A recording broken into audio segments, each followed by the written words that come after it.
बाळकृष्णाचा जन्म. खूप खूप वर्षांपूर्वी मथुरा नावाच्या राज्यात कंस नावाचा एक दुष्ट राजा राहत होता. एके दिवशी त्याने एक आकाशवाणी ऐकली. आकाशवाणी म्हणाली, हे कंसा, तुझ्या बहीण देवकीचा 8वा मुलगाच तुझा अंत करेल. हे ऐकून कंस खूप घाबरला.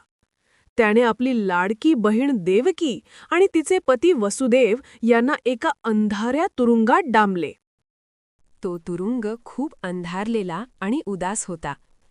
देवकी आणि वसुदेव देवाची प्रार्थना करत एकमेकांना धीर देत असत.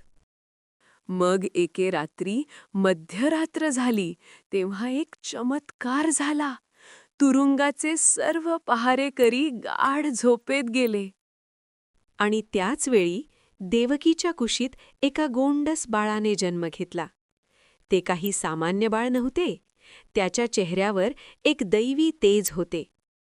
त्याचे डोळे ताऱ्यांप्रमाणे चमकत होते आणि त्याच्या हास्याने सारा अंधार नाहीसा झाला.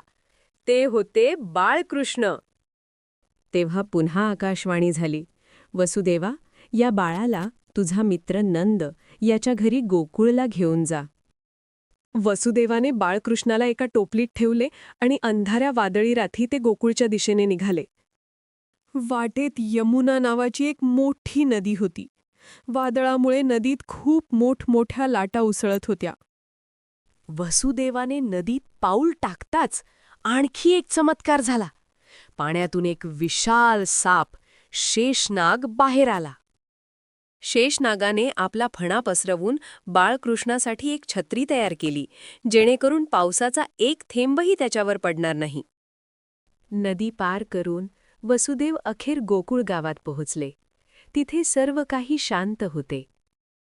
ते हळूच आपला मित्र नंद याच्या घरात शिरले. तेथे त्यांनी पाहिले की नंदची पत्नी यशोदा एका लहान मुलीसोबत झोपली होती.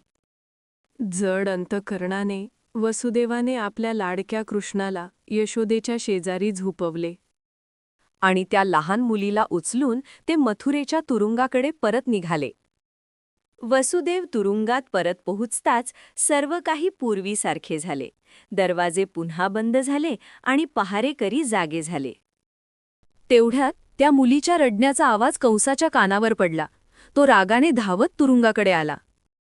त्याने देवकीच्या खुशीतून त्या मुलीला हिसकावून घेतले. देवकी रडत राहिली, दादा, ही तर एक मुलगी आहे. ती तुला काहीही इजा पोचवणार नाही.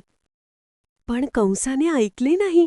त्याने त्या मुलीला दगडावर आपटणार तोच ती त्याच्या हातातून निसटून आकाशात उडाली आणि एक देवी बनली. ती देवी दुर्गा होती. तिने गर्जना करत म्हटले, मूर्ख कंसा, मला मारून काय होणार? तुझा काळ तर गोकुळात जन्माला आला आहे. इकडे गोकुळात जेव्हा सकाळ झाली तेव्हा नंद महाराजांना आपल्या घरी बाळकृष्ण दिसला.